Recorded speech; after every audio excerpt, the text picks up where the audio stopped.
Hello, weary traveler. I'm not sure what strange magic must have brought you here, but you have stepped into a realm of my creation.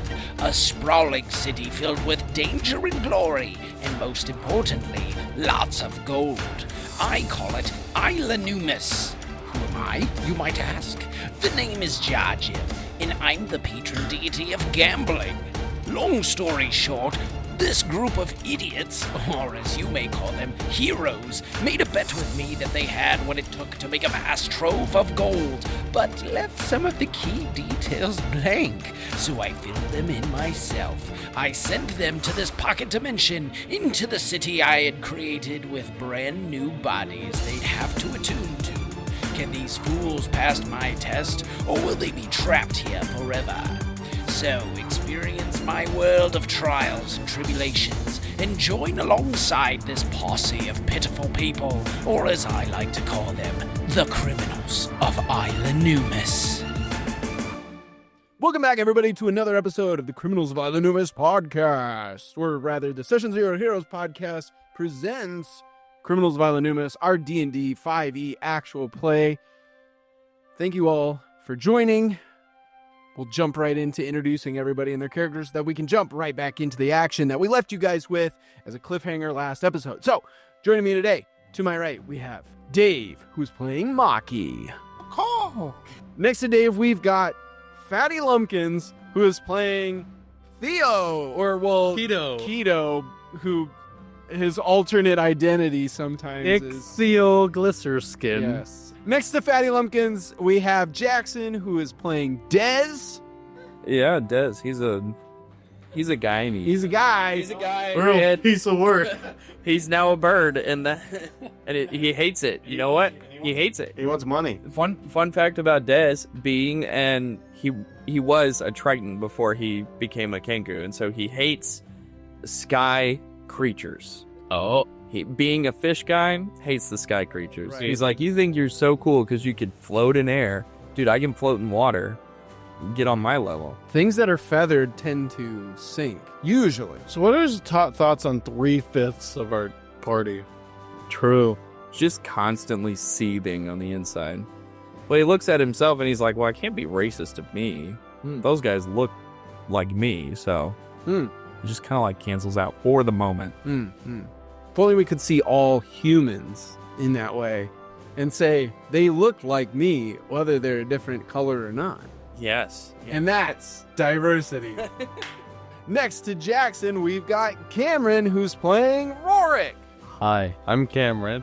Next to Cameron, we've got Quinn, who is playing Lil Sauls. Try it. Jump the gun a little bit. We're going to kill some things. Let's do it. All right, sounds good. With that encouraging and exciting I hope we get skunked. No one but us dies. TKO. introduction into today's episode, I hope all the NPCs that came with us died, and then we could take over a club. you guys had so much fun with those guys. Don't say that. Did we? Yeah. I like the bartender. He was Yeah. pretty cool. Oh, did that guy come with us? Yes.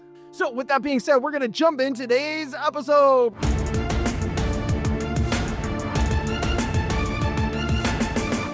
All right, guys. I wanted to address a really quick concern that I had. Quinn, but when we let things off, Lil Sauce was actively casting, and I believe, if I remember hearing correctly, maybe I misheard, and you can correct me if that's the case, I believe he said he was going to cast Fireball? Now, I'm looking at your spell sheet, and I don't see... Firebolt. Firebolt. Okay, Firebolt. just wanted to clarify that. Before we jump into your little skirmish here... Wait, that's a dramatic start to the fight as you casting. Fireball. See, a and that's- cantrip. Yes. Yeah, exactly. That's why... Here, take this. I think he's just gonna get mad. Yeah, he's just going to get upset with it. With He's that gonna being slap said, you and do half your health. before Lil Sauce was about to cast Firebolt, Jackson was going to do something a little bit more stealthy, I would assume during the conversation, which you did hold his conversation for Like a minute. strange amount of time. Yeah, a for the minute or fact that two, you guys yeah. were intruders. Can you, review the current setting? Obviously we're in the warehouse, but where are all the enemy combatants at in relation to us? Yes. So, just as a really quick recap for everybody listening, you guys had followed some clues about the drug known as Euphoria that led you to the Rockbottoms Club. Now, most, if not all the staff there were all saying that Euphoria was a big no-no at this club. Other drugs, maybe. Euphoria, absolutely not. Had been banned by their boss named Gravestone. Now, you guys were certain, based on the clues that you had, that the guy, Radicus, who you had killed earlier on, had been getting his Euphoria at this club. So, you guys talked to a few of the people. You had a name. It was McCool, and you inevitably found somebody that was knew who this quote-unquote McCool was. And it turned out to be a familiar face, Sprout, the halfling, who was on the jury at Little Sauce's trial. You guys managed to snag Sprout, and the bouncer at this club, someone you also knew, the bugbear named Grizzletooth, insisted that you guys take Sprout up to see the boss, Gravestone. Something that Little Sauce had been wanting to do anyways. So you guys went and met Gravestone, who is an awakened skeleton, and he is the owner. He's a little crazy, but he's the owner of the Rockbottoms Club. And he told you guys and managed to he talked to Sprout and managed to get Sprout to admit to where he was getting the Euphoria from. And you guys had all agreed to go help fight against this drug. Maybe in terms of the possibility of getting some personal gain out of it, some money or drugs to sell for money or something along those lines. I don't know. I probably shouldn't even remind you guys that possible quest, but I'm sure you'll remember by the end of this. We're on a quest? Well, you guys had a personal quest of, well, we're going to go to a drug factory. Maybe we can get a hold of some drugs for monetary purposes. And or money. With that being said, Gravestone was very intent about destroying Euphoria once and for all. So, Gravestone, Sprout, Grizzletooth, and Rusty, the bartender, all came along with you guys to this factory that Sprout led you guys to. Thanks to Jackson's bag of strange animals, you guys were able to sneak inside, and you saw a number of different things inside this facility. You found these sort of like vat-like, these clear glass vat-like things that had a bunch of myconids in them, and it seemed that was where they were harvesting some sort of chemical or something from the myconids, which they were using and mixing with a lot of other ingredients to create the drug known as Euphoria. So that's all that production side of things is all taking up one half of the facility. In the other half of the facility, you see a bunch of hats, and they're like sewn, what's the word I'm looking for here? Like knitted hats. And they all have like a little pouch sort of inside the inline of them. And what was happening was they were taking the little vials of Euphoria and putting it into these hats in that inline. So that's taking up the other half of the factory. You guys followed Sprout, and you were approached by some individuals who were part of the manufacturing process. It was the contact that Sprout had that he was kind of working with to get the drugs. And Sprout kind of tried to talk you guys out of the situation a little bit. Lil Sauce kind of took over a little bit for that. You come to find out that they were planning on firing Sprout anyways. They were going down a different direction with their distribution model. And so they were going to kill you guys. And that was kind of where we left off with Lil Sauce saying, well, I cast Firebolt. That's kind of where we're at. There are like stairways that lead up to sort of almost like a catwalk that goes above the factory, and then there's like a main office at the end. But Jackson, yes. So while they were having that conversation, yes, prior to the firebolt being sneezed, Dez... Hey, it's going to do a lot of damage, okay? Oh. Dez was gesturing to Rorick to follow him up the stairs to the office. Okay. Because if we remember right, we went in and we were like, do you want to go left? Do you want to go right? We avoided the vat of dangerous chemicals and went towards the other side of stairs. Yep. So closer to the side where they're doing the cap. So we're going to go the opposite stairs. Yeah. I'm specifically going to the office to look for a safe or a vault key because they're drug lords. They're not using banks. It's here somewhere. That is true. I will cover him. Whilst that is going on, Keto is going to use his bonus action to project his echo behind the other people Okay. Sounds good. who are confronting us. So I'm going to say that you get your echo behind them. That's kind of a given because that's just an automatic. That's not any kind of roll. Rorick and Dez, I'm going to have you guys give me a stealth roll, each of you. 20, not natural. Okay. Oh, I'm good at these. We're both good at these. That's a 23. Okay. Wow. Okay. So as Lil Sauce is going full Karen on these guys, deciding how he wants to be killed, which they've emphasized. Is Little they Sauce have to jumping up and down to emphasize his anger? He hasn't asked for a manager yet. That's what's really surprised me. No, I didn't. But that's because he's got a firebolt ready. I don't want to die. And I don't want to die the ways they want to kill me. I want to die the way I want to die. All right. Well, whatever the case, you guys using the distraction, the very Karen level distraction that Lil Sauce has created for you, managed to just kind of bypass this entire small crowd of people that's accumulated and headed up the stairs for the cat, or up towards the catwalk that goes above this entire factory. So you guys are headed up that way.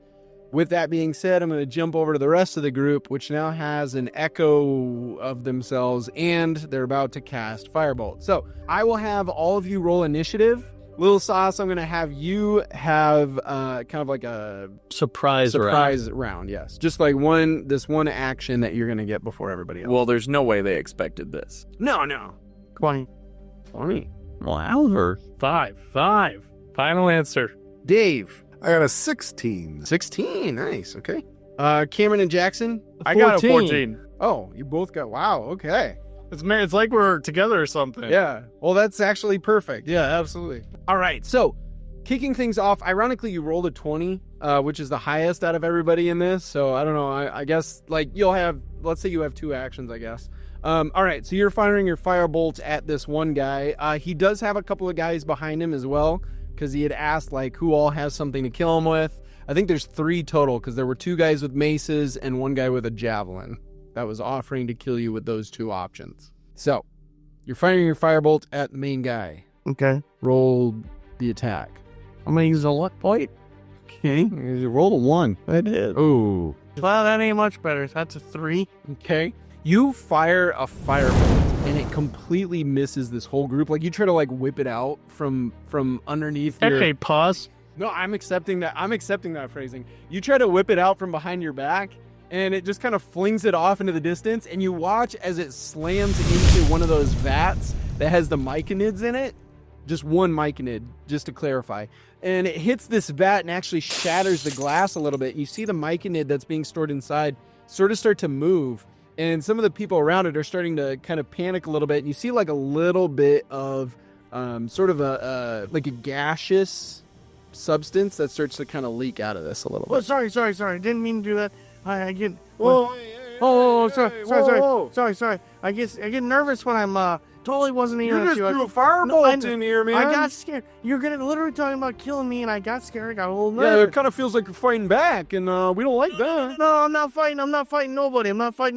With that being said, I get you a do have a second follow-up action. action. Yeah. Hang on, I got something for you though. Peace I out, don't think I want. No, peace out for you. Peace out for you. I don't think I like I'm this. gonna do match miss. Okay, and that can't miss. So that means you're just rolling your damage, I think, right? Are you going to upcast it? You can cast it as a level 2 spell, and it just adds more damage to your magic. It's more D4s above level 1. 3 D4s. Yep.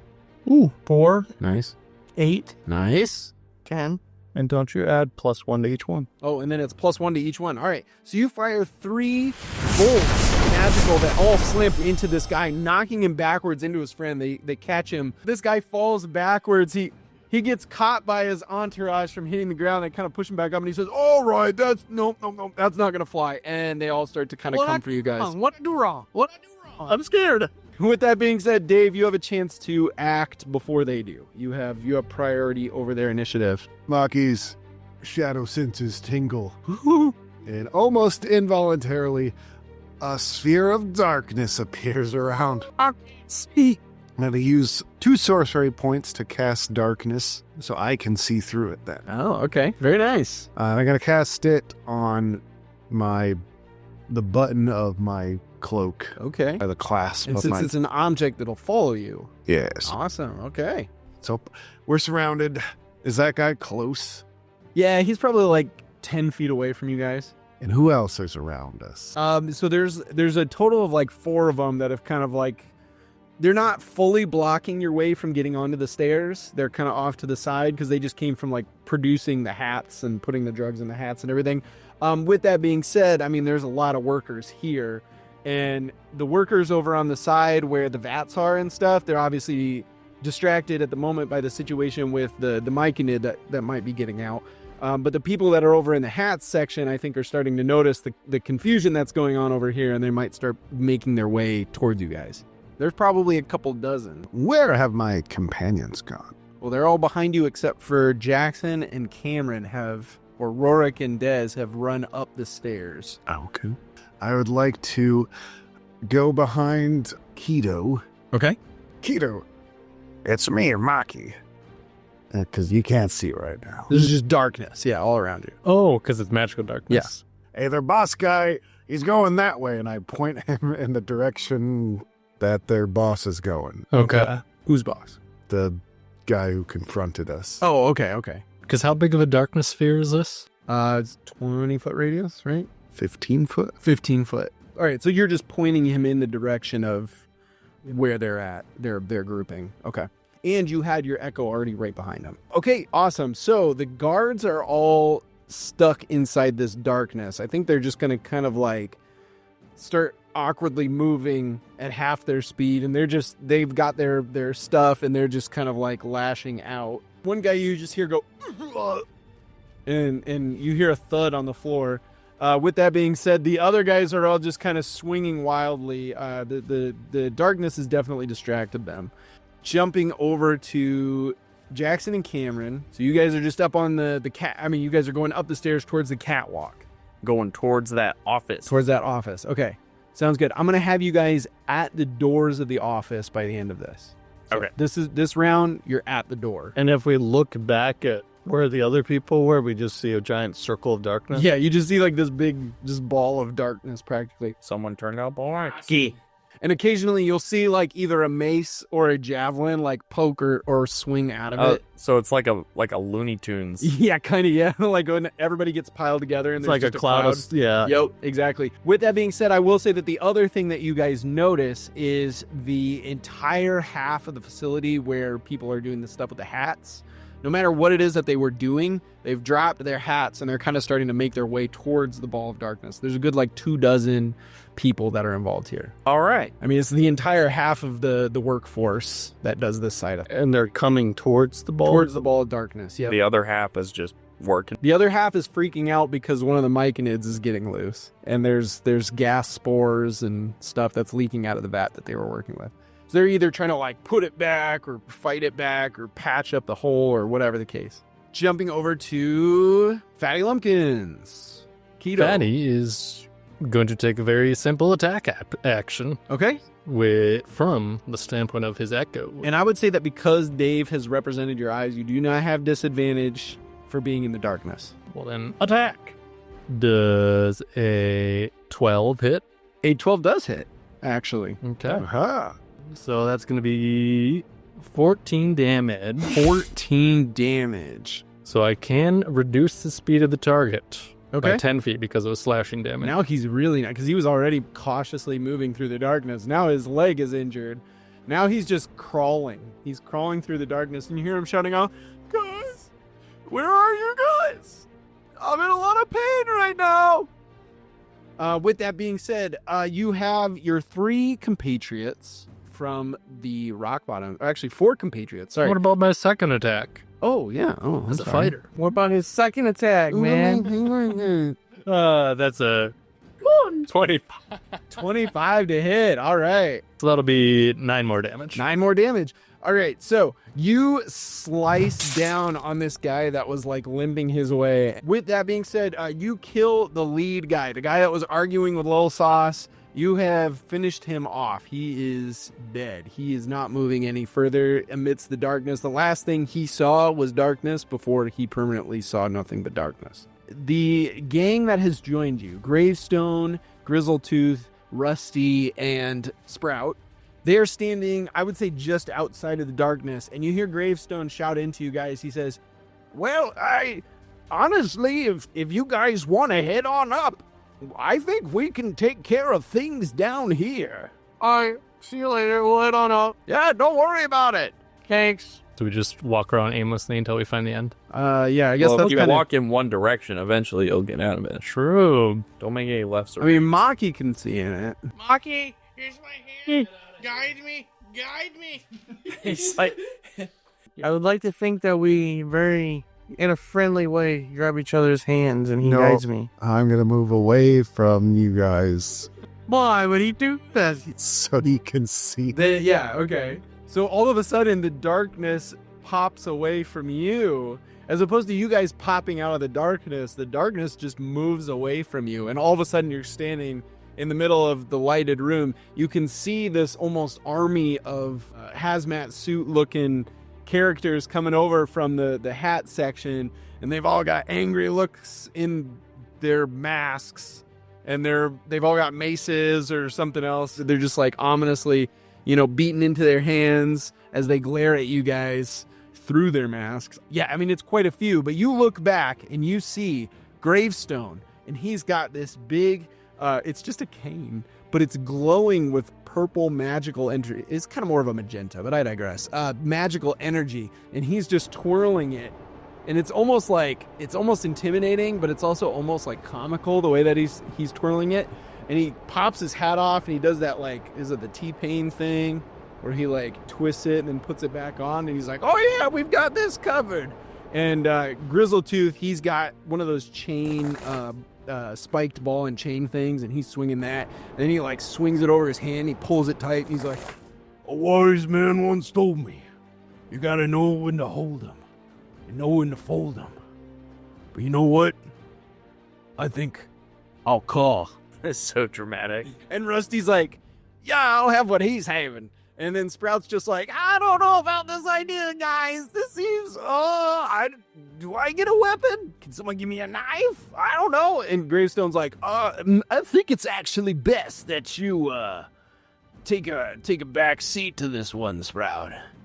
Yeah, I'm gonna go find a weapon. And he just kind of runs off into the facility. You guys don't even know where he goes, but he goes running off looking for something to fight with.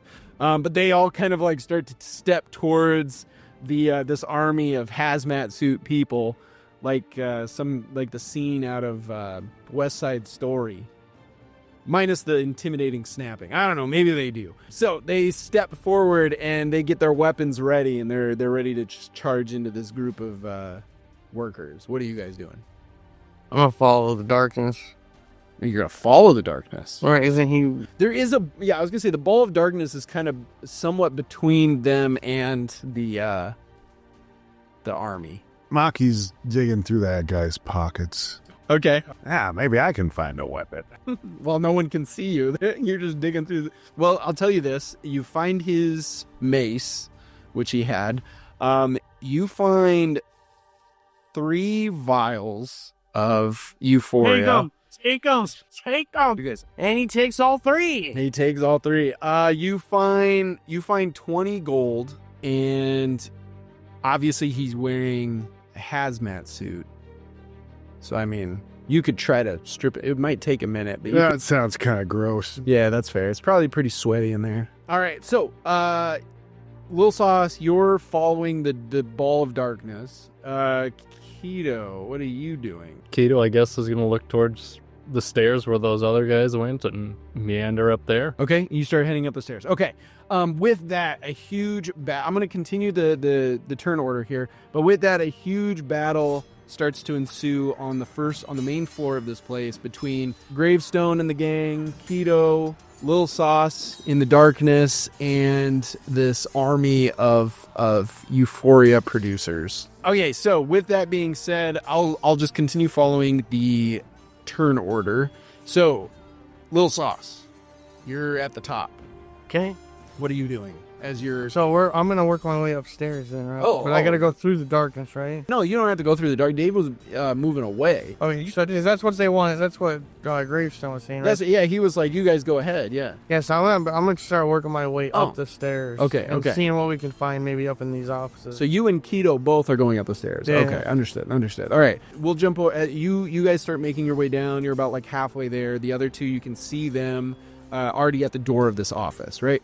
We'll jump over to Dave. Dave, from the darkness. Well, I guess you kind of search. Well, are you doing anything other than searching this guy? No. Are you maneuvering, once you're done searching this guy, where are you placing your ball of darkness? Once I see that Keto and Sauce have started going upstairs, I'll follow them. Oh, okay. So this ball of... It'd be so weird to like be looking from above on the catwalk and just seeing this 15-foot radius ball of darkness just like moving around. You see one dead dude on the floor and then all of a sudden the darkness just envelops him. And then you move away and he doesn't have his clothes anymore. Half naked, yeah. Half naked. All right, so with that, this battle is ensuing. You, Maki, actually like look back as you're going up the stairs and you can see like, Gravestone's got his cane and he's just smacking people back. And then at one point he just starts twerking and like all these guards that were like in the 5-foot radius around him are just like, they like get hypnotized for a moment. And then he just slaps them across the face and it like sends them flying backwards. Obviously Grizzletooth and he's got his spiked flail and he's just like, he's this big giant bugbear, so he's just like slamming people out of the way, like at the beginning of Lord of the Rings with Sauron, right? And then like right by him, you see Rusty. Rusty, he's just got like brass knuckles, right? And Rusty's just like punching these dudes in this like epic thing. And the cool thing about it is that with Grizzletooth and Rusty like flips over Grizzletooth and like punches dudes on this side, and the two of them are like perfectly in sync. Right? These are like best buddies. They've been fighting together for a long time. And then again, you guys have no idea where Sprout went. He's who knows where in this facility right now. With that being said, we'll jump back over to Jackson and Cameron. So you guys get to the door. It's open. All right. And you peek inside and you see a bald man sitting there at his desk looking out over the facility. And he says, "When my parents started this business, which was then in turn stolen from me, I swore that I would let no one else stand in my way. And yet," and he stands up like a Midwest dad, letting out a groan, "you annoyances decide to break in and cause me trouble. Well, I will have none of it. Who are you, and why do you have the audacity to do what you are doing?" And as he turns towards you, you see he's probably middle-aged. He's wearing a full suit and tie, red tie, but otherwise it just looks very like overly professional. He looks like a lawyer, right? That's like just at his office. But instead of eyes, he has these big, like whirring, whizzing, clockwork-looking spectacles. But it's you can see that it's attached to his skin. It's not like exterior goggles. It's not glasses per se. It is just these lenses that are like ingrained into his eye sockets. And as you watch, the entire back end of his head starts to sort of like pull itself back, not in a gruesome, gross way per se, but as if it was like skin-toned plates that start to retract, and you see a handful of just various cogs and stuff that are whirring amidst his brain area. We see that from the front? Yeah. Like just like you can see the top of his head start to kind of retract back, and then you can see little like cogs and stuff behind it. Why are you here? Dez is going to summon his swarm. Okay. Just little twig guys. I think Yeah. They just come marching in single file from behind me through the door. He's gonna step inside the office, and he holds his chest like he's got suspenders, and he opens his mouth and he says, "Get a job." I don't. That's a many episodes ago. Dez used that voice to get out of trouble. So it's the one phrase he knows. That's amazing. At the moment. And he just he readjusts his tie a little bit and he says, "Pardon me." And Dez would like to have his swarm move the big guy. If they can move him, he's got to do a strength save. Okay. And if they can move him 15 feet, he wants the swarm to throw the guy out the window. They just start swarming him like the little raptors in Jurassic Park So 2. you're gonna move him 15 feet Okay. out the window and drop him. Okay. It is a 10 even.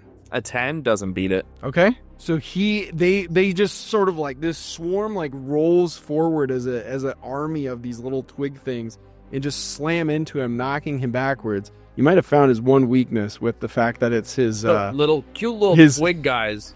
Does he not get thrown out the window? No, he's getting thrown backwards out the window, and you hear it shatter. And he falls off this balcony. With a split second later, his head reappears as he flies back into the office Dang. and stands there floating. And he says, "You have my attention. What do you want?" My friend here can't speak Wells too good, so we both want to know where the safe is. Oh, my safe? Where I keep my valuables. I thought it wasn't yours anymore. I thought it was these guys who took the job from you. Who? I don't know. Just safe now. And he points over, and you see this little like small safe in the corner underneath his desk. It's got like the classic combination lock. So that's where all the drug money is? Well, a portion of it. Where's the big portion? If he says banks, I'm gonna scream. That gets handed over to those at a higher power. Wait, you're not the top? I have achieved quite a bit when it comes to total replacement, but I am far from the chosen one. So who's the chosen? Indeed. So the chosen's the top? The chosen has not been found yet. So where's all the money? Well, the money is in the hands of my associates leading the Legionnaires. You know a strangely small amount for someone that is breaking into my facility, which leads me to believe that I'm not the brains of the operation. Yeah, to I'm say just the the least. muscle. And I pull out my bow and arrow, and I like twirl my arrow as I notch it into the bow, and I point it at him and say, "Safe, open it now." Dez will do the same with his longbow. Just takes a little bit longer because you gotta. It's very impractical indoor. Stretching it with his feet. Can I roll intimidation? Yeah, if you want to. Why was he going to fail already? It's like, if you want to, it's not gonna work, but sure. 22. Allow me. And he just motions towards the safe, and it invisibly some invisible force opens the safe for you. Awesome. Do we see glittering what's in it? jewels? You see a variety of sacks, and that suggests that they have something in them, and even a couple of gold bars. Rorick's gonna say, "Watch clockwork." I run over to the safe to load everything into my bag of holding. Yes. So, as you move towards the safe, It explodes. See, Cameron says, check for traps. Rorick wouldn't check for traps. He just sees piles of money and goes, finally, this is what we've been after this whole time. This is all we needed.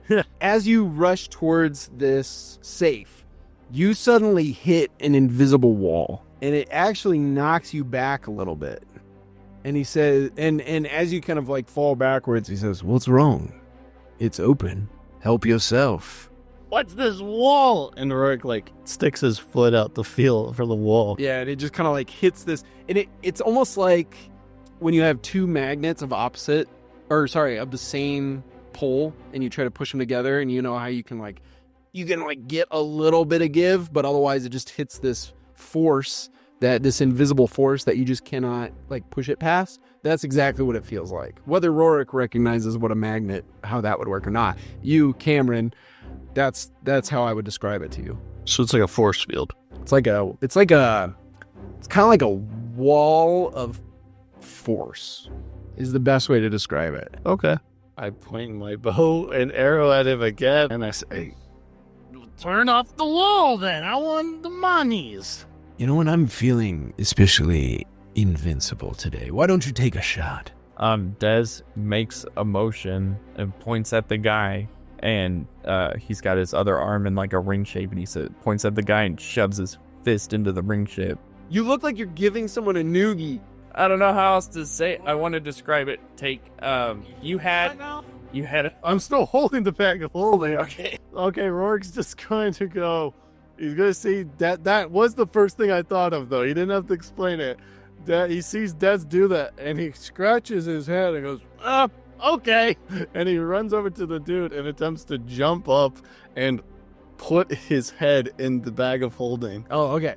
So you rush forward, you jump, holding this bag of holding up, and just into this wall and fall backwards. Oh, well, I thought you were going to fire the arrow, but... I'm not that dumb as I'm lying on the floor. I know you wizards, you got traps and stuff.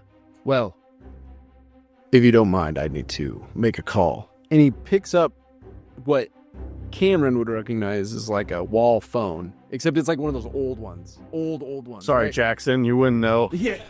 Well, it just means because you're doing... Yeah, no. I mean, you would both... Yes, sorry. As like one of those old phones with the little like earpiece, and there's the mouthpiece on the phone. You have to like twist the little dial, right, by hand. And he turns towards this, and he starts to twist. And as he does, you just hear him say, "Yes, if I could get some associates upstairs, I have a bit of a problem to deal with."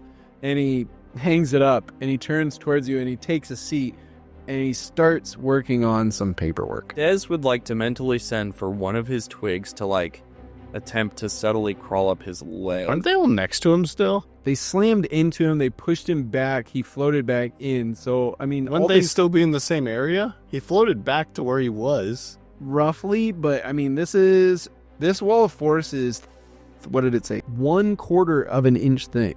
So, I mean, this, no matter how much space there was between him and them, I mean, it could have easily cut through. So it's like you know what right I mean? next to him. Yeah. Oh, okay.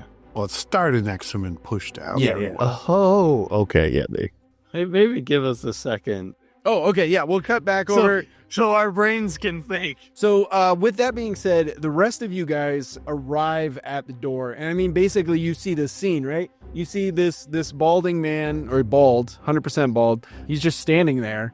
And then you see Rorick and Dez standing there with a bunch of little twiglings. And everybody's just standing there. Or sitting there. I guess in his case, he's sitting there doing paperwork. And it just feels kind of weird because your friends, rather than like doing anything to this guy, are just standing there. And that's the scene that you find. So I'm picturing like a big gangplank on this second level, and then it just leads to this office area. Oh, yeah. So it's just a big like catwalk, basically, yeah. And then it does have railing that goes up to about your waist. That's the safety requirements. That's the FEMA level or OSHA level that's required here. Yep. And then you turn the corner and there's just this big office that kind of like comes out of the wall. And then it has a big glass thing, which actually is shattered. In fact, you guys would have seen it from the other end. This guy, the same guy, get knocked out in his full suit. And then like maybe 5 feet of falling, he suddenly stops and then just floats back up and places himself back inside. So you guys would have seen that as you were making your way down this catwalk. Okay. I'm going to hang back so you guys can still see.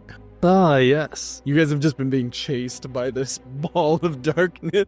Yeah, I guess Keto will enter through the doorway, and Yeah, I guess there's your two friends. doesn't really Are you also following grasp us? the situation, Yeah, okay. so can't really Yeah. prepare or attack anything without knowing what's going on. Is your echo with you?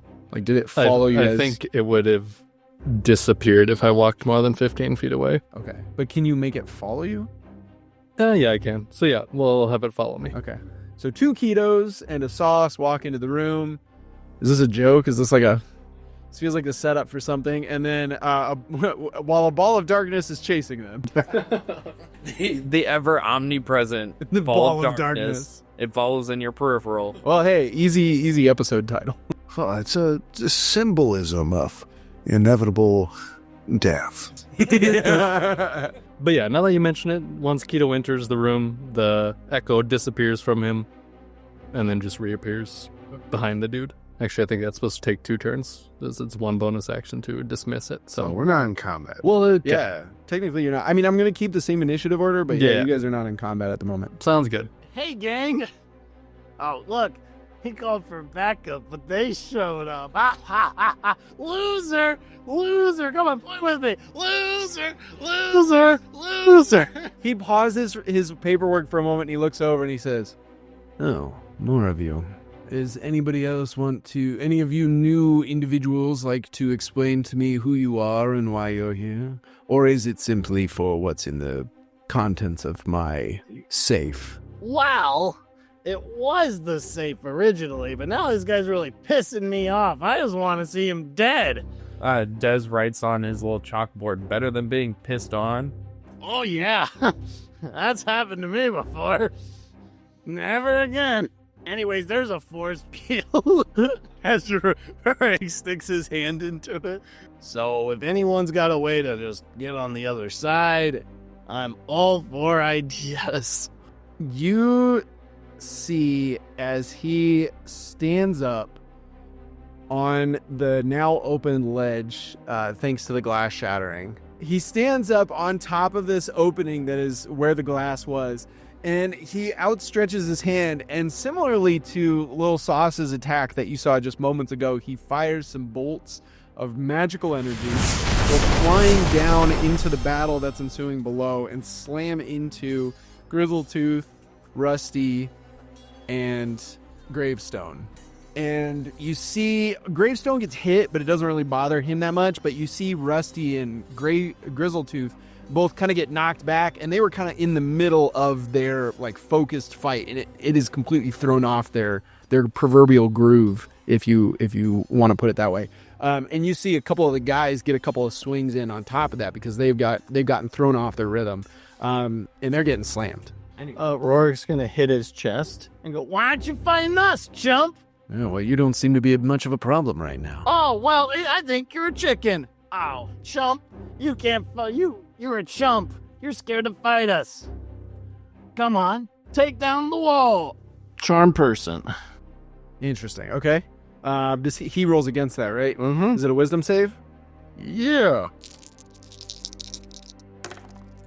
That is a 17. I can use one of my bardic inspirations. Okay. To, when an opponent is making an attack roll, an ability check, or a damage roll, I can use one of my bardic inspirations to roll a d6 and minus that from their roll. I'm using that now. I got 6. Nice. Okay. Cutting word, so I guess I should add it in. So, yeah, chump. Drop the force field. Hey, yeah, chump. He kind of like grabs his head for just a moment, and he looks like he's kind of like faltering a little bit. And then you see him like do a hand motion, and he snaps his fingers, and he shakes his head, and he said, "That was actually quite impressive. That was a close call. Now, I have given you the benefit of the doubt in assuming that you were obviously powerful enough to get this far. I assume you can't possibly have taken this much risk and fought this much danger to get to me, just to tell me that you're just here for the contents inside this safe. Well, that's true. Now, who sent you, and why are you here? I am quite curious. I'm not worried, but I am quite curious." Rorick scratches his head. I don't know why we're here. We heard, well, the three of us are here because we heard money's here, and we want money. Interesting. And we knew that if we rob drug dealers, they can't go to the fuzz. He's here for completely different reasons, as I point at Little Sauce. Dez writes on his chalkboard, he's the fuzz. Oh, yeah, he's the fuzz. Nice to meet you, the Fuzz. With that being said, why couldn't you have just simply said you were with the Thieves Guild? Oh, because we're not. You're not. No. Thieves Guild was cramping my style. His Rorick like puffs out his chest a little. You're telling me that you're independent contractors who are willing to take on this Freelancers. job? Freelancers. Interesting. Keto, can you kill him already? With that being said, your Echo is right behind you. Yes, so he does take a slashing attack from behind his back. All right. Does a 17 hits. A 17 does hit. So then he'll roll for damage, and that will be another 14. Wow. All right. So your Echo slashes his back, And as it does, you see it. He gets slashed across his back. He falls forward a little bit. He turns around angrily and looks over at your Echo. Mm-hmm. He's taken the damage as you have dealt. Did the force field get dropped? No, it did not. I did roll for it though. So the force field is planar? It's just like a glass wall between us and the front of him, but not the back of him? Correct. Okay. You see him point towards it and fire a firebolt. But would I have been able to do my other two attacks? Yeah, you would. Yep. Okay, 21. All right, yep. That also hits. That's only going to be 6. But it makes him roll again. Let's do an action surge. All right, and then you're doing action surge Yes. to take another action. Yeah. All right. The 19. 19, that still hits. And 9 damage. 9 damage. All right. As you slash into him, he angrily turns around and he lifts his hand and he fires a firebolt in the direction of your Echo. 19. Yeah, that'll hit and probably kill. This guy, I mean, as he turns and fires this firebolt, he turns his back to you guys and fires the firebolt to get rid of your Echo. You can see his back is all sliced up, and although there's a little bit of blood that's pouring out from his back, that the sections that have been opened, you see what look like mechanical parts inside. Like half his innards are replaced with mechanical parts or some sort of like weird clockwork bits and pieces. Even his heart, you can see, is partially encased in metal and gears. And then he turns back towards you guys. Technically, you guys would have... I'm going to say you guys have an action before he acts, with the exception of you, obviously. We can go to the top of the order, essentially. Lil Sauce, are you doing anything... I'd like to attack him, with the wall of but I force? don't know how. Right. That's your It problem. wasn't done yet. Maybe if you have a boomerang, you can like throw it out the window or... I was thinking of, I got a crossbow, right? Okay. I'm shooting it off of a piece of metal and have it ricochet? try Thunderwave and shoot and just see what happens. Okay. Can't you fly? Can Kenku fly? I don't know. Do you not have the fly Oh, spell? no. I have, well, hang on. I'm enlarge or reduce and spider climb. Yeah, Rider Climb could work. You can cast that on somebody else. He's probably the strongest. Probably. I'm gonna cast spider climb on him. Okay. You suddenly, very much like in Tobey Maguire's Spider-Man, you look at your hands, and on each one of your fingertips, you see these tiny little hairs start to almost emerge from your hands. And as you touch them together, your fingers, they feel kind of like sticky, like they have grab to them. Yeah. I gave you spider climb. Go, Web, go.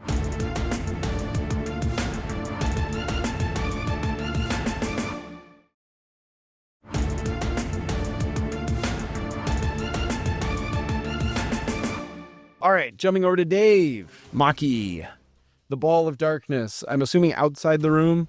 Yeah, I was kind of standing at the doorway, so the doorway is just like a little half dome of darkness coming through. The rest of you guys look behind you, and it's just black. It's coming for us all. We just hear a deep guttural, like, any bodies I can loot. Maki's going to walk up to the force wall. Okay. You guys are all enveloped into darkness. Yeah. Say, good luck doing that paperwork now. You see a lens actually kind of come down onto his sort of eyes, which are now like these, like I said, clockwork goggles, essentially. And it just pops into place, and he looks at you, and he says, I think you've all proven quite enough that you are a distraction from my paperwork. Say, he can see me. But on the bright side, he's enveloped in shadows. There is no bright side. It's pitch black. Maki reaches out his hand. Says, all right. Time to do that Varus Shadowcaster proud. And he focuses his energy on the shadows on the other side of the wall. And not that any of you guys can see, but perhaps he can, since he appears to be looking right at me. The form of, like, an aberrant beast or like a wolf made of shadows appears. And Oh, it has to roll initiative. Added 20 to initiative. All right. But this was a class feature. Okay. Hound of Ill Omen. The Hound of Ill Omen. And then does it act next? I think so. Okay. That's what I was checking. But Okay. Sounds good. So once we get back around in the initiative order, this shadow wolf will have an opportunity to attack. With that being said, you guys hear some voices shouting behind you, and you see four guards in hazmat suits. They've removed the headpiece or the hood from the hazmat suit, but they are running towards you guys with javelins in hand, ready to attack you from behind. I'm not going to have them attack just yet. They've just been summoned, but just be aware that they are right behind you. Dez and Rorick, I'll leave it up to you guys, whichever one of you wants to do something first, if you want to do something. But what I will say is that you guys are technically enveloped in darkness right now. Dang it. Thankfully, it's a small room. And if you guys were facing this guy, it would be easy to like turn around and sort of feel your way out. You only need 15 feet. Even if your speed was halved, that would be just enough to get to the edge of the darkness. I'm going to step just outside of the room. Perfect. Yep. So you peek out from the darkness. And I'm going to fire my longbow. Okay. At one of them. Okay. Which you already had at the ready, which is great. Yeah. You know what? I did that. It is a 16. 16 to hit. Mm-hmm. That hits. All right. Hits the guy at the front of the line. And it will do 6 damage. 6 damage. You see it hits him right into the shoulder, opposite of the hand that's holding his javelin. He's like, he stumbles a little bit. He kind of falls back in line a little bit. The other 3 guys push past him. He's like, oh, geez, my arm. I'm not getting paid enough for this.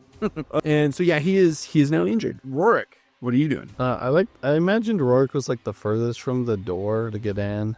Okay. And he was like close to he was next to the force wall and the wall of the back wall of this room, because that's where the safe was. Okay. So Rorick just wants to push up against the force wall and then hug it so that he's right next to the wall.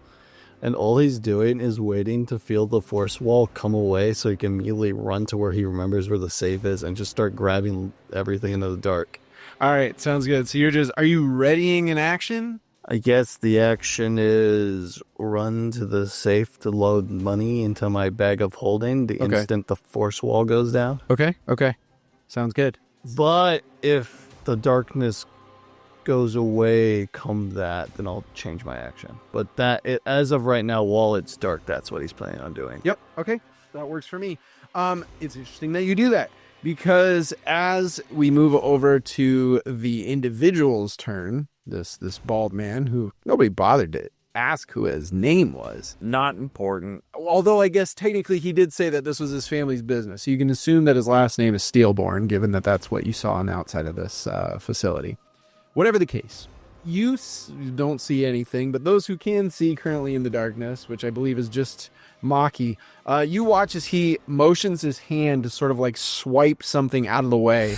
And as that happens, because that you were first before him in the initiative, and because that's exactly what you were waiting for, I will give you the opportunity to kind of move forward towards the safe. So you're at the safe. Yeah. He sees you move past him. He kind of shrugs a little bit. He looks at the rest of you and he points out his thumb and index finger towards you guys. So like the rest of the group? Right. Like all 4 of them? Yes. In your direction. And he pushes his thumb down like it's a gun going off and fires a... I cast counterspell. Okay, at what level? 3rd. If is casting a spell 4th level or higher, make an ability check using your spell casting ability. The DC equals 10 plus the spell's level. Uh-oh. Oh, that's going to be 6. Oh, no. At least you tried. Yes. A bolt of lightning comes flying at you guys. No. Everybody but Rorick needs to make a dexterity saving It's happening throw. Again. This is how Rorick lost his last party, was this exact spell. He was the only one not in the radius of it. Does Rorick recognize the sound? Yes. Oh, no. 11. 11. Okay. I got a 17. A 17. Okay. Oh, no. Oh, no. I got a 1. I got a 1. We had 2 1s? The lightning bolt comes shooting forth. Huge chunks of this bright light that technically don't... Well, it is magical light. So I'd say for a flash of a second, you see a burst of light that breaks through Maki's magical darkness. But it's so instantaneous and so fast, there's very little opportunity to dodge. Thankfully, Dez is a much faster individual than the rest of you as far as reflexes go. And he manages to sidestep. So the large chunks, the large arms of this lightning bolt slam into Lil Sauce, Maki, and Keto. And a small fragment of an arm slams into Dez. Those who took the full brunt of it, it's going to be 26 lightning damage. And then Dez, you're taking 13. I'm dead. Yikes. You're not dead. You're down. No. Well, there's a huge difference. Yes, there's a pretty big difference. He looks at the damage that he's done. He sees one of the individuals go down and sees the others with at least some amount of smoke just stemming off of your person. Did the dark... It was a dispel? Yeah, I guess if it's concentration, that's a good point. 5? 5. So sure enough, yeah, as this lightning bolt slams into everybody, it illuminates this darkness, which is immediately dissipated, replaced by whatever, residual brightness kind of is stuck in your eyes as you guys blink away the bright light that just slammed into you. With that being said, Keto, you're up. So now there's no more force field and... Correct. Okay. I guess Keto will use his bonus action to cast another echo behind the dude. Okay. Going to do his attack through the echo again. Okay, sounds good. Just slashing him from behind. Yeah. Okay. 13. 13. He slashes and he actually makes contact, but you notice that some of the metals that make up his back sort of magically glow for a moment and tense up, and it just goes shing, like it makes a loud a sharp noise as the blade hits, but it doesn't penetrate. It doesn't actually cut into it. Well, they'll do it again. All right. Okay, 19. 19. This time, as it slashes, he turns around and he lifts his hand, and instead of hitting him, it hits this wall, not a wall of force, just to clarify, but just an invisible sort of magical blockage that the blade sort of slams against and then retracts. We jump over to the beginning of the order. So you are down, Lil Sauce. I need you to roll a death save. 18. Okay, so that's one success. Good job. You're still alive. With that, we jump over to this new entrant, the Shadow Wolf. Maki's mysterious bringer of death. Oh, yes. So as the dark sphere of darkness collapses in, some of the tendrils of darkness seem to be absorbed into this beast. It kind of pops out of the darkness almost. And it is, with single-minded intent, it darts towards our assailant. Okay. So it closes the distance, gets right up next to him. Oh, yeah, it's pretty close. It'll flank him, sort of. So about the echo behind him, it's on his left side or something. Mm-hmm. That's fair. Which is relevant because it does get pack tactics. Yep. I got a 20. Nice. Okay. So it's biting, using the bite attack. Right on the butt. Right on the so bum. Do 2d6. Okay. Plus 3. You see these shadowy teeth clench down into his bum. And you see it actually, like, his teeth sort of push past the magic that seems to be blocking him and actually jams into that metal that's underneath and starts to pierce it with its shadowy fangs. How much damage? So it'll be 24. Holy crap. Nice. Yes, it bites. It doesn't just bite into him. It also like rips it away. I guess it just takes like an entire butt cheek off this guy. And he stumbles and he says, Those pants cost more than you will ever see in your life. Is this guy a creature? yes. He must succeed on a DC 13 strength saving throw or be knocked prone. Oh, yes. So as it rips his butt cheek away, he stumbles And he says that angry comment towards you, and as he does, his leg just pretty much buckles underneath him and he falls on the ground.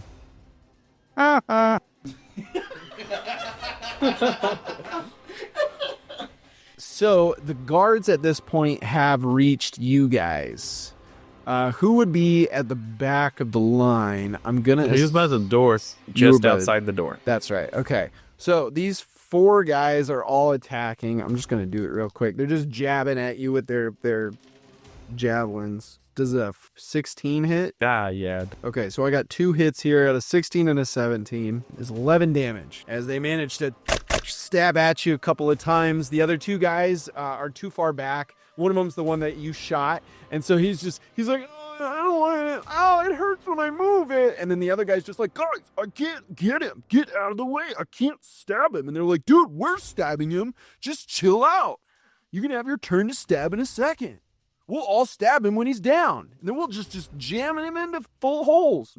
Quit jamming my holes. He's like, we gotta make the hole before we can jam your hole. Let us make a hole. With that, you can now rebuttal because it jumps over to your turn. Dez has his longbow. Okay. Right. But, I mean... They're pretty close range. I know.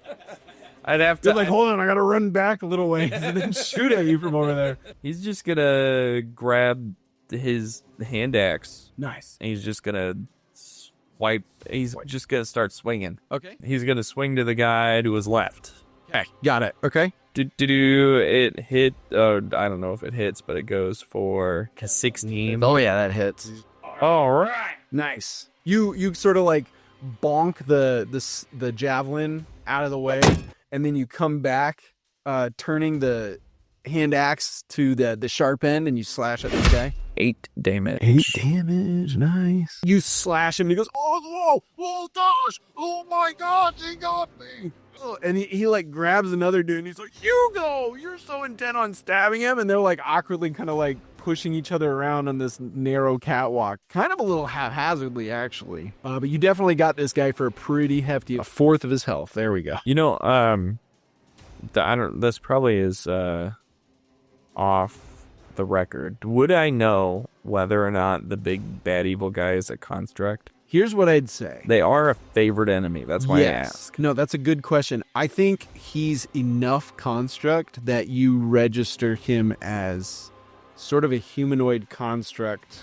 hybrid. So I would count it for sure. Okay. You got a whole organization of people that would fall under that category, so that'll be really helpful for you moving forward. Whoa, wait a second. Ranger's favorite enemy comes into play in a campaign. And I didn't even write it that never way. happens. I know, right? And I'm not even being sarcastic. Fantastic. We jump over to Rorick. I would love to do my turn. Yes. Because I have a really cool turn planned, but you did skip Maki. You went for his wolf, not Maki. You're right. Yeah, that's true. I only did your wolf. That's a good point. We all got so focused on your wolf. All right, Maki, what are you doing? Bite his other butt cheek. Yeah, use your mouth. Use your mouth for his beak. cheek. He's only got 2 butt cheeks. Soon he'll have 0. He turns towards you and he says, I'll just get robotic implants. You fool. You thought you could remove my butt cheeks, but they will only come back stronger and metal. My farts will be created by little air sacs powered by cogs. Clockwork. My farts will occur like clockwork. Perfect timing. I will have full control over my bowel movements. Yeah, Maki cracks his knuckles. He's like, all right, I'm going to destroy you with shadow and flame. oh, And he It's a casts... Belrog? little light and You're going darkness. to cast Belrog? Yeah, pretty much out. I cast MILFs. I'm sorry. Wait.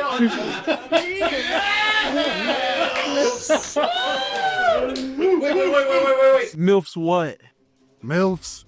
Minute meteors. Oh man. We don't want my newt. So Maki cracks his knuckles outward, and then he like focuses his energy and draws his hands apart, and like in between his fingers appear like 6 meteors that start circling around him or whatever. Yeah, that's sick. And then he hand gestures 2 forward, and he targets the point on the ground in front of the prone He is prone. guy, That's true.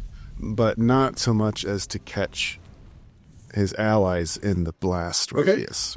Yeah, he has to make a dexterity saving throw, which he has disadvantage on. Oh, it's good that you did that. Of the Hound of Ill Omen was within 5 feet. Fair enough. That's like a 10. It's a good thing that you did that. You had the disadvantage because he rolled a nat 20 on the first dice, but then he rolled like a 10 on the second one. So he'll take 10 damage. Another 5. As you fire these meteorites at him, so the first one slams into him and like takes out his entire left chunk of his body, arm, shoulder, and again it's just wires and clockwork and metal chunks. The other one, he manages to rotate out of the way a little bit, but it still slams into sort of the hip area on his left side, taking out another chunk, causing him to fall backwards onto his table. He's practically in pieces now. You see sparks shooting out different parts of his body that have been ripped open. Obviously, chunks of sharp metal just jutting out from the places where he's been ripped asunder. And he's leaking a mix of blood and black, oily goo. And he lays there against the thing, and he says, Who are you? I don't understand where you've come from. What are you doing here? Well, you see, we've traveled across plains to kick your butt. Your oily, greasy butt. Wait, And take your money. plains. You've been outside of the city. You've seen the world beyond. Well, naturally, yeah. Wasn't born here, you know. You're from the other world. The one he has promised us. Ooh. Oh. You're sure to find him. Especially if you are from the other world. He's bound to come find you. He wants to leave this place. I did not manage to achieve total replacement, but my soul is promised a place for it in the world outside of this one, where I assume you call home. Well, tell him to get in line. Dez kind of sees all of these gears and oil and stuff coming out of the big bad's body, and he holds up a finger to the guys that were fighting him, and he writes on his whiteboard or chalkboard or whatever it is. He goes, "Stupid clanker." Nice. Puts it back away. I want to see your auras. And he reaches up and he pushes. Nah. And Rorick jumps and just steps over his body and just takes out a sword and just stabs it straight into his chest. Okay. Nah, you don't get it. We're the chosen ones. And he just stabs it straight into his chest. Okay. That was 24 damage. 24 damage. If Feather was alive right now, he'd be like, that's mad or bro. 24 damage. You jam the sword into him and you just rip it downwards and you cut his body in half. And it's very reminiscent of like Alien, when the dude that they end up finding out is sort of like a part robot or whatever you want to call that, and he's like leaking milk. It's a white, just like liquid, and I've always like ever since I saw the movie, I was like, it's like this is who's buying from the horse ranch. No. All the constructs run on horse. It's on my feet. It's on my feet. You slice him in half, so his lower body is completely separated from his upper torso, and he goes, and he starts coughing up this oily consistency, and you see him kind of like start to shudder as if he had like cogs or something that were like jammed, and it's trying to like force itself. He's like, and again, sparks just shooting out of parts of his body, and then finally he just falls limp. Everything has ceased moving, and then all of a sudden, from the center of his chest, you just see a red light start flashing. Oh. Can I just toss it out the window? Wait, is it just his chest? Yeah. Like, is it a ball or is it? He has a shirt on, so you're not sure. I will help you toss him out the window. But you're not next to me. Are his hit points reduced to 0? Yes. Oh, as his life force or whatever electrical power he was running on is. He's half humanoid. Yeah, I mean, he's still a living being. It's just that parts of him, a lot of him has been replaced. The Shadow Hound fades away. Rorick doesn't see this beeping thing. He just goes, I'm not losing. And he like steps on his head and he goes, I'm not losing my friends again. And he looks over and he sees Little Sauce on the ground. Right. Uncautious, bleeding out. And he's torn because he doesn't like Little Sauce. But then he sees... Oh, yeah, because of the argument earlier. Yeah, at the bar. But then he sees a flash image of Pork, his long and lost best friend who died from the exact same thing. And he, like, sees his body on the ground.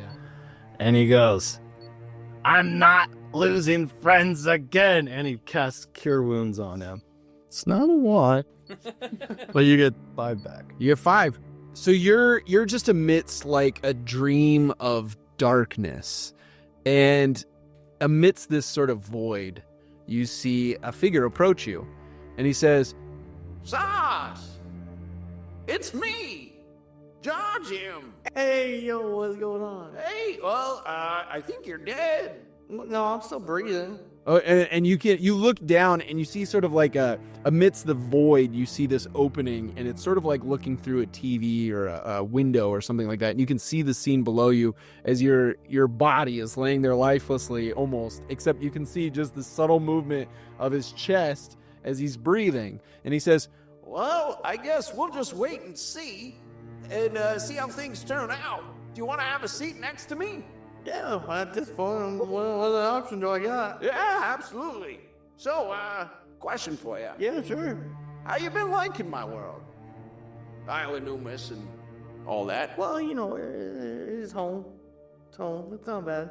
Sure. Yeah, good job. It's normal, pretty normal, then, so, But I wouldn't know what else there is, really. Oh, there's nothing out there. Oh, no other worlds. Oh, not in there. No, I'm saying, like, it seems normal to me, not to, I've never been to the other world. I was assuming, Oh, sure, right. So, it's evolved quite a bit since I first created it. Oh, really? Blank space, yeah, that didn't exist. Yeah, that's pretty crazy. I kind of let society kind of run on its own, so it's really interesting how that's all kind of pieced together.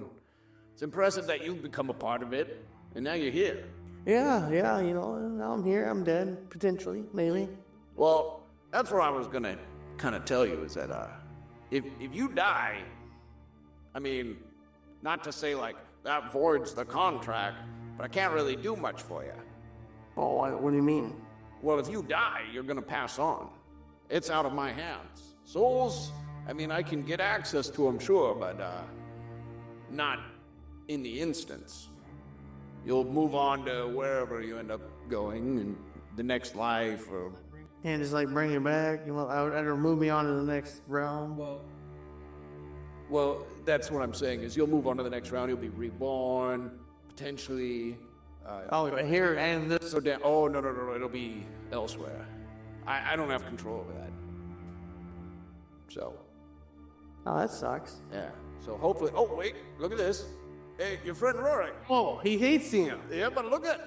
and you see this Rorick's hand glow, and you suddenly, just like in that instant, you feel yourself get pulled into this TV that you're watching of your body going unconscious.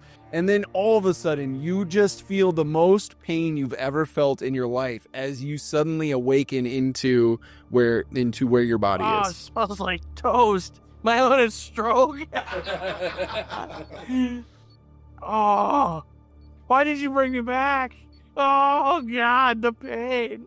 I wish I knew what the secretary's name was. I can only imagine that what she went through, it had to have been the same. Oh, God. Oh, help me. With that being said, you guys are all standing around as you see this. And then as you, Little Sauce, awaken, an alarm starts to sound in the facility. and you hear a voice. It sounds a lot like the guy that you just got rid of, who again, you don't know his name. Let's say that there's one of those little placards on his desk, and it says Professor Augustus Steelborn. I just assumed it said Steel. Yeah, Steelborn. And you hear... A Steelborn. A Steelborn, yes. Oh, so I still don't know his name. Yeah. Oh, You hear the voice of this A Steelborn, but it's very, like, mechanical, as if coming out of, like, a recording or something, and you hear it just say, A self-destruct sequence has been initiated at the Steelborn facility. If you are still inside the facility, we recommend that you evacuate immediately.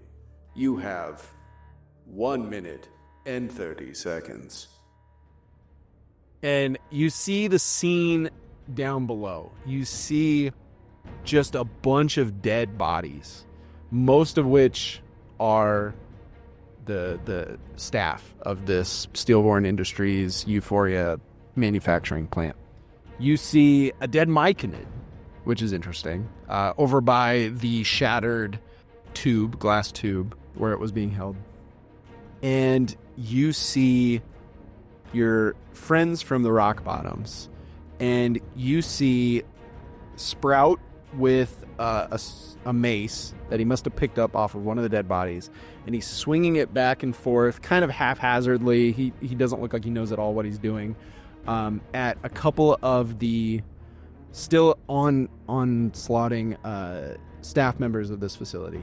You see Gravestone with his staff, but you can see that the aura of his magic, that like magenta color that was kind of coming off of him, has faded significantly, as if he's kind of running out of juice. And you see his movements. He's not doing his twerking anymore, that's for sure. And as he swings his cane, he looks also just exhausted. And then behind them, as if they were like sort of guarding these two, you see Rusty. And he is just knelt down next to what looks to be a downed Grizzletooth, laying there on the floor. And with that, we're going to end this episode.